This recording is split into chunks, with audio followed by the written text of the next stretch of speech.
Olá pessoal, aqui Tony Rodrigues, Além da Notícia. Alguns assuntos que aconteceram no último dia 17 aqui em Teresina, no estado do Piauí, merecem, sem nenhuma dúvida, um podcast. E é por isso que eu estou aqui para a gente conversar sobre essas questões. O primeiro deles é a visita do ex-presidente Luiz Inácio Lula da Silva, revestida de toda pompa e circunstância que somente o PT pode conferir a um criminoso condenado, cujas condenações foram anuladas por um ato institucional do Supremo Tribunal Federal. Qual foi o objetivo do Supremo Tribunal Federal em anular esses atos condenatórios da Operação Lava Jato, da Justiça Federal de Curitiba? Foi exatamente permitir que esse facínora seja candidato à presidência da República nas eleições de 2022, porque existe, claro, uma determinação do sistema para que o presidente Jair Bolsonaro seja defenestrado da presidência da República. Eles acham, por qualquer coisa, que o Lula pode ser um candidato viável. O que nós, claro, discordamos frontalmente. Nós entendemos que o Lula, além de não ser um candidato viável, é hoje uma pessoa repudiada por toda a sociedade brasileira. Basta ver os índices de rejeição que acontecem no entorno da sua figura dantesca e também momesca. O Lula teve em Teresina, foi até uma unidade escolar do estado do Piauí, que foi inaugurada exclusivamente para receber a presença desse bandido, o que por si já constitui um crime flagrante eleitoral. A campanha extemporânea e a utilização da estrutura do estado para abrigar esse meliante. Significa dizer o quê? Significa dizer que o governador fez abuso de poder político. Abuso de poder político é quando se usa a estrutura do poder público para gerar ou tentar gerar votos. No caso, tentar e muito mal tentado, porque o que aconteceu de absurdo nesse evento não está escrito. Eu vou citar somente 3 ou 4 aqui que eu vou me lembrar para a gente não estender muito o podcast. Num dos eventos que eu estou lembrando aqui, tá andando no carro o Rafael Fonteles, o Wellington Dias e o Lula. O Rafael Fonteles faz toda aquela pagelança, toda aquela bajulação. Aqui o presidente Lula, perepepe, parapapá. E aqui ele manda um abraço pro pessoal. Aí o Lula vai mandar um abraço aqui do Piauí. Não sabe o nome do Piauí. Não sabe que Piauí é Piauí, não é Piauí. Ele vai mandar um abraço aqui para cada homem e cada mulher do Piauí. Então não foi para cá. Bateu aqui e foi para outro lugar esse abraço. Graças a Deus, né? Graças a Deus. Outro, não saber o nome do Rafael Fonteles. Não sabe o nome do candidato. Ele ficou batendo no ombro do pobre velho.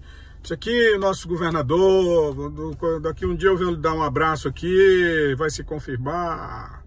O nosso governador, mas não sabe o nome do cara que é candidato a governador, que está indo a riba e abaixo todo dia no estado do Piauí, utilizando inclusive a estrutura do estado, abandonando a Secretaria de Fazenda, que aliás, tanto faz ele estar lá como tanto fez, o período que ele passou lá não resolveu mesmo nada, pelo contrário, o Piauí se transformou num atoleiro de dívidas. A repartição pública do estado liberadas para receber esse meliante e mesmo assim ainda não conseguiu reunir público nenhum. É lamentável. Lá na escola da Pedra Mole, ele fez um discurso ressaltando que o senhor Wellington foi um dos grandes revolucionários da educação. Tudo mentira. O Piauí é o estado que tem o segundo maior índice nacional de analfabetismo. E é porque esse governador, índio, paraguaio, todo falsificado, quando terminou o mandato dele de 2007 a 2010, disse que tinha erradicado o analfabetismo. Veja quanta mentira tem em cada fala, em cada momento. Eu me esqueci de citar um fato, que esse carro que levou o meliante de Garanhuns do aeroporto de Teresina para a localidade Pedra Mole pode ser o carro oficial, o que constitui outro crime flagrante contra a legalidade das eleições futuras. Pena que nós não tenhamos ninguém vigiando por isso, né? Não existe mais no Piauí ninguém vigiando por isso, porque todo regime democrático ele constitui pela situação e pela oposição.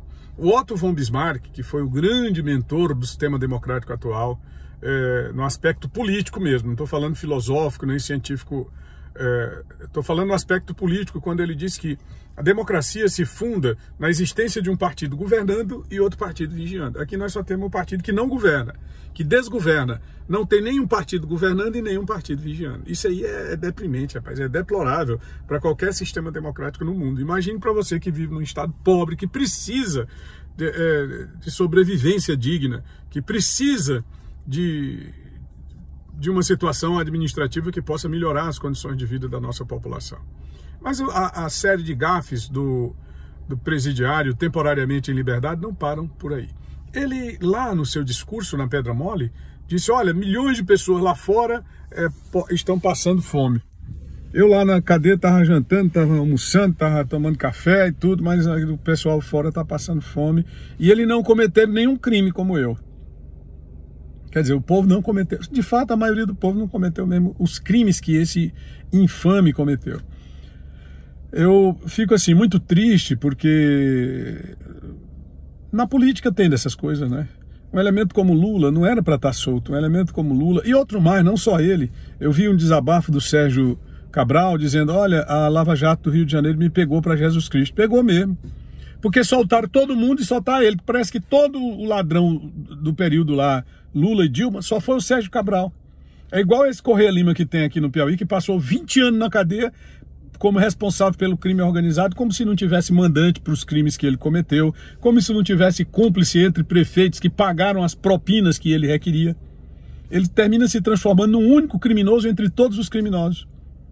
Enquanto esse maior de todos os criminosos, de fato e de direito, fica passeando pelo país fazendo campanha, como se pudesse ser candidato. Ele sabe que não pode, ele sabe que é um criminoso, ele sabe que ao fim e ao cabo a lei prevalecerá e ele será impedido de ser candidato. Ele sabe que, além de tudo, as condenações que lhes foram impostas pela Operação Lava Jato, pela Justiça Federal de Curitiba, também serão replicadas pela Justiça Federal de Brasília. É apenas uma questão de tempo. E quando ele tiver condenado, como é que se comporta a sociedade brasileira diante de tudo isso? Isso aí eu fico pensando. Porque o povo está calado demais, entendeu? Permitindo que tudo aconteça. Aqui e acolá se faz um protesto pontual. O crime verdadeiro que se comete no Brasil hoje, o maior crime que se comete no Brasil hoje, é o crime de lesa pátria. Permitir que esse condenado infame fique fazendo campanha extemporânea, campanha ilegal, utilizando o dinheiro dos estados pobres do Nordeste. Quem foi que pagou o jatinho do PT? Eu pergunto, aqui no podcast, um outro questionamento. Quem foi que pagou o jatinho do PT? O PT está fazendo aí uma campanha rica, não é? Ele teve em maio em Brasília, esse mesmo jatinho dessa empresa custou, é um Airjet, custou R$ 87.800. Quanto está custando para vir aqui para o Nordeste? Eu vou dar um chute baixinho, tá? Se ele saiu de São Paulo para Brasília e custou R$90 mil, em média, vamos dizer que nesses deslocamentos pelos estados do Nordeste, onde ele está fazendo campanha extemporânea ilegal, eu repito, se gaste cerca de R$1 milhão só com os deslocamentos do parasita de Garanhuns. E no mais, quem está bancando toda essa despesa? Eu pergunto, é o Consórcio Nordeste? É o grupo de governadores nacionais que assinam cartas repetidamente contra o presidente da República, estendendo a patifaria institucional para outros estados além da região Nordeste? Quem está pagando? São os governos estaduais? São as prefeituras combalidas do PT? Aqui no Nordeste a gente chama de estados lascados, né? Tá lascado. Eita, mas tá lascado. O que é que significa tá lascado? Tá lascado significa dizer que está tudo acabado, né? Que está tudo arrebentado. As finanças dos estados estão completamente arrebentadas. E tem dinheiro para financiar a vida de um sujeito desses? Se você gostou aqui, deixa o seu gostei, se inscreve no nosso canal. Nós estamos precisando de inscrito aqui para o nosso canal do podcast. E compartilha esse vídeo nas suas redes sociais com seus amigos, com seus familiares e com seus admiradores, tá bom? Tony Rodrigues, aqui é o nosso podcast, o podcast do Tony Rodrigues, onde a verdade não tem censura. Grande abraço e até o nosso próximo encontro.